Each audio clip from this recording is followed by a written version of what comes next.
Welcome to Port St. Lucie. This is Professor Tefero for the Belt and Road Research Guide. And lesson 16 tonight is going to examine market share strategies of companies in the corridors of the Belt and Road. Market shares for Western companies are not looking good in this scenario. Market shares for new companies from Asia, particularly China, are looking very good if the Belt and Road is even partially successful in the maritime areas, the overland areas in Central Asia, and the northern area for the northern route. However, every company, regardless of their advantage of being in China or if they are in the West trying to maintain their market share, will have to come up with a new plan. There's no doubt that Plan A is not going to work here. So you have to come up with Plan B and see what you can do to either maintain and increase your market share if you're a Western top 500 company, or to increase your market share if you're a new company from China. So what would those strategies be?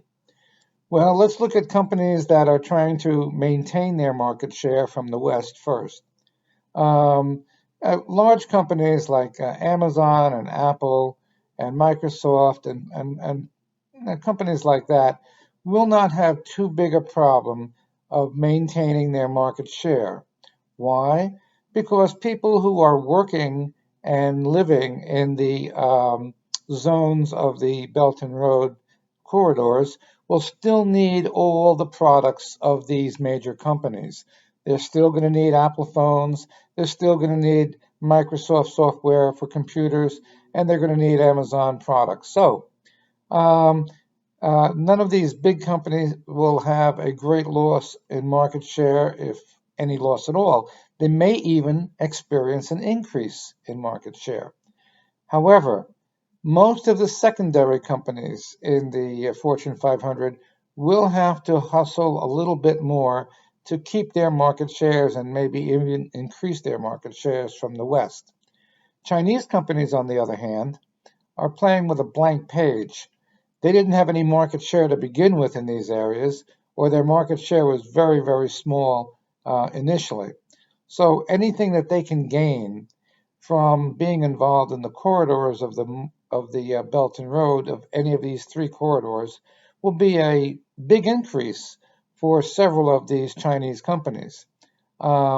Expect some of these small companies to succeed very well.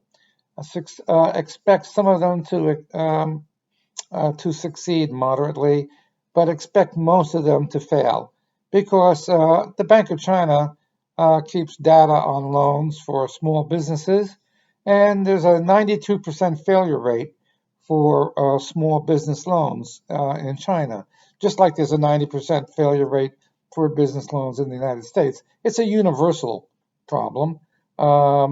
Most small business loans are not successful. Good try, but no cigar. So only about 8 to 10% of all business loans are successful for 3 years in a row with a profit. That is what the Wharton School of Business in Pennsylvania has decided as a measuring stick for a successful business. So we'll see what happens with the Chinese Belt and Road companies and the Western companies trying to maintain their market shares. They will each have their own individual strategies, and these strategies will also be utilized for your final exam, which will be the next lesson for this course.